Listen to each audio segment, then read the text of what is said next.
বসন্তপুর গ্রামে মিনা তার মায়ের সাথে বসবাস করত। মা, ও মা, তুমি যে বলেছো একটু পরে খেতে দেবে, কখন খেতে দেবে তুমি? আমার যে অনেক খিদে পেয়েছে, আমার কিছু খেতে দাও মা। মিনা, তোর বাবা তো এখনো ফিরেনি। তোর বাবা বাজার আনলে তারপর রান্না করব।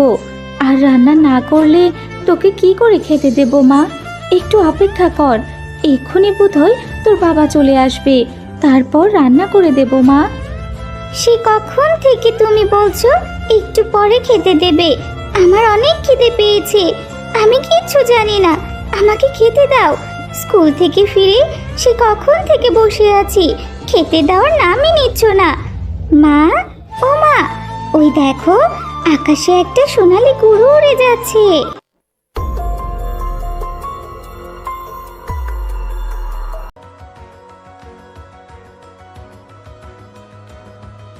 গো, কত রাত হয়েছে, মেয়েটাকে সেই কখন থেকে না খাইয়ে বসিয়ে রেখেছি।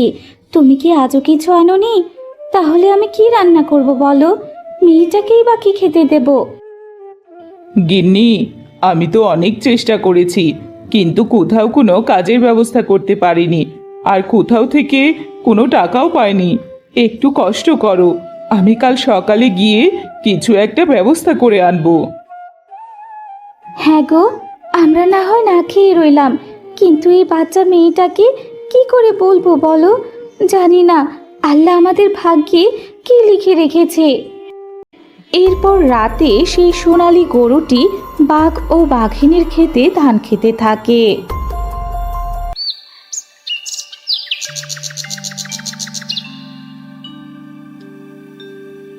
মা, রাতে তো কিছু খেতে দিলে না, সকালে শুধু একটু মুড়ি খেয়ে স্কুলে যাচ্ছি, আর আমার জুতোও ছিঁড়ে গেছে। আমাকে ম্যাম বলেছে জুতো পরে স্কুলে যেতে, জুতো ছাড়া কি করে যাব মা? আমাকে জুতো কিনে দাও। মারে, তুই তো দেখছিস দুবেলা দুমুঠো ভাত জুটাতে পারছি না, আবার জুতো তো বিলাসিতা মা। একটু অপেক্ষা কর মা, টাকা হলেই তোকে জুতো কিনে দেব। আর জুতো ছাড়া স্কুলে গেলে কি হয়? আমরা তো ছোটবেলায় জুতো ছাড়া কত স্কুলে গিয়েছি। মা, তোমাদের সময়তে তোমাদের ম্যাডামরা কিচ্ছু বলতো না, কিন্তু এখন আমাদের ম্যাডাম আমাদেরকে স্কুলেই ঢুকতে দেয় না। সব সময় তুমি শুধু বাহানা করো। ঠিক আছে, আমি জুতো ছাড়াই স্কুলে যাচ্ছি। এরপর মিনা মন খারাপ করে জুতো ছাড়াই স্কুলে যেতে থাকে। আর রাস্তা দিয়ে যেতে যেতে হঠাৎ করে হোঁচট খেয়ে পড়ে যায় মিনা। হে, হে, আমার পা থেকে খুব রক্ত বের হচ্ছে, আমার পাটা কেটে গেছে, আমার ভীষণ ব্যথা করছে। হে, আমার অনেক ব্যথা করছে। কি হয়েছে ছোট্ট বাচ্চা? তুমি কাঁদছো কেন? তোমার কি হয়েছে? তোমাকে দেখে আমার ভীষণ কষ্ট হচ্ছে। আমি অসহায়দের সাহায্য করি। এই নাও, জাদু করে তোমার পাটা ঠিক করে দিয়েছি, আর কেঁদো না। ও বাবা, তুমি তো দেখছি জাদুকরি গরু। তোমাকে তো সেদিন আমি আকাশে উঠতে দেখেছিলাম। আমার পাটা যে ব্যথা করছে, আমি এখন কি করে স্কুলে যাব? তুমি চিন্তা করো না বাচ্চা, আমার পিঠে চড়ে বসো, আমি তোমাকে স্কুলে নিয়ে যাব। ও মা, তুমি সত্যি বলছো? আমি তোমার পিঠে চড়ে উড়ে উড়ে স্কুলে যাব? আচ্ছা ঠিক আছে। এরপর মিনা সেই সোনালী গরুর পিঠে চড়ে ওই আকাশ দিয়ে উড়ে উড়ে স্কুলে যেতে থাকে। যাও বাচ্চা মেয়ে, তুমি এখন ক্লাসে চলে যাও, আর আমি একটা জাদুর গরু। তোমার যদি কখনো প্রয়োজন হয় আমাকে ডেকো, আমি আসি। এরপর আরেকদিন সোনালী গরু বাঘিনীর ধান খেতে ধান খাচ্ছিল। এমন সময় সেখানে বাঘিনী চলে আসে। আরে আরে, এই দুষ্টু গরুটা প্রতিদিন এসে আমার ক্ষেতের সব ধান খেয়ে শেষ করে দিল। আরে এই দুষ্টু গাভী, এখান থেকে যা, হুট হুট হুট, যা এখান থেকে। এমন সময় সোনালী গরু তার মুখ থেকে হীরা বের করতে থাকে, আর সেই হীরাগুলো বাঘিনীকে দিয়ে জাদুর গরু সেখান থেকে চলে যায়। আরে, এই গরুটা তো দেখছি জাদুর গরু। ওরে বাবা রে বাবা, কতগুলো হিরে! আমি তো এতগুলো হিরে কোনোদিনও একসাথে দেখিনি।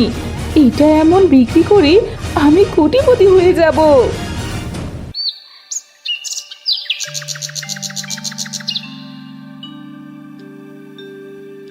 মা জানো, আজকে আমি স্কুলে যাওয়ার সময় পড়ে গিয়ে পা কেটে যাই।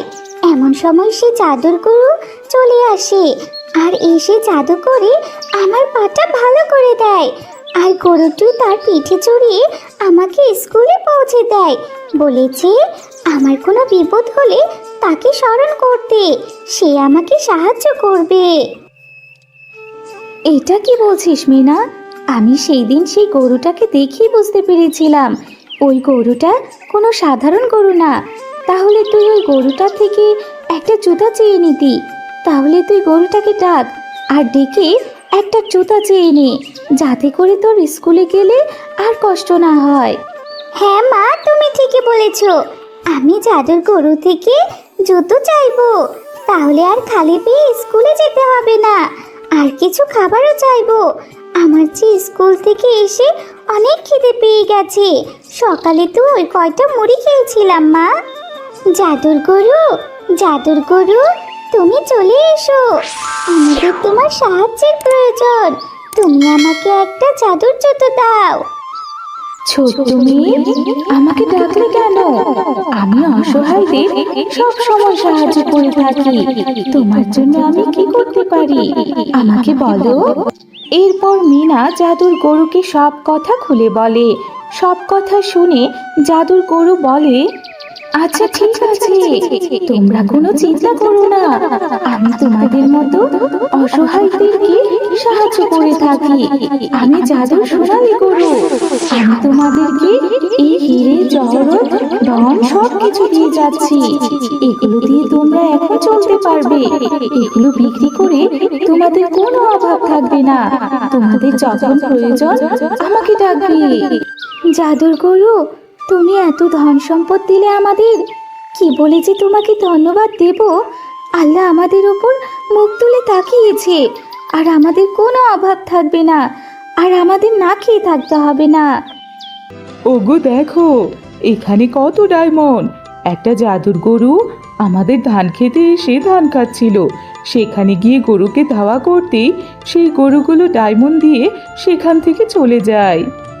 আরে গিন্নি, এটা কি বলছো? ওটা তো তাহলে জাদুর গরু। তুমি জাদুর গরুটাকে এমনি এমনি যেতে দিলে কেন? ওটাকে রেখে দিলে আমরা অনেক ধন সম্পদের মালিক হয়ে যেতাম। তুমি ওকে আবার ডেকে নিয়ে এসো। হ্যাঁ হ্যাঁ, তুমি ঠিকই বলেছ। আমরা সাহায্যের ভান ধরে ওই গরুটাকে ডাকবো। তারপর ওই গরুটার পেট কেটে গরুর পেট থেকে যত হিরে জহরত আছে সব কিছু বের করে নিব।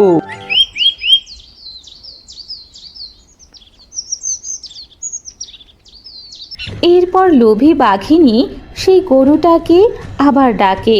তখন জাদুর গরু আকাশ থেকে নেমে আসে। আরে বোকা জাদুর গরু, তুই তো সত্যি সত্যি চলে এসেছিস। ওগো, তাড়াতাড়ি এই জাদুর গরুটাকে ধরো। ওর পেট কেটে তাড়াতাড়ি হিরে জহরত বের করে নাও। এরপর দুষ্ট লোভী বাঘ আর বাঘিনী সেই জাদুর পেট কেটে অনেক হিরে জহরত বের করতে থাকে। এরপর জাদুর গরু দুষ্ট বাঘ এবং বাঘিনীকে আগুন লাগিয়ে দেয়, আর তার পেটের ক্ষত ঠিক হয়ে যায়। ওরে বাবা রে, জ্বলে পুড়ে যাচ্ছি, গা জ্বলে গেল। জাদুর গরু, আমাদেরকে ছেড়ে দাও, আমাদের ক্ষমা করে দাও। আমরা অনেক লোভ করেছি, আমরা আর কোনোদিন লোভ করব না। মরে যাচ্ছি গো, মরে যাচ্ছি। ছেড়ে দাও জাদুর গরু, ছেড়ে দাও। এরপর জাদুর গরু লোভী বাঘ আর বাঘিনীর কোনো কথা না শুনে সেখান থেকে চলে যায়। হ্যালো বন্ধুরা, গল্পটি ভালো লেগে থাকলে চ্যানেলটি সাবস্ক্রাইব করে দিবেন এবং পাশে থাকা বেল আইকনে প্রেস করে আমার পাশেই থাকবেন। ধন্যবাদ।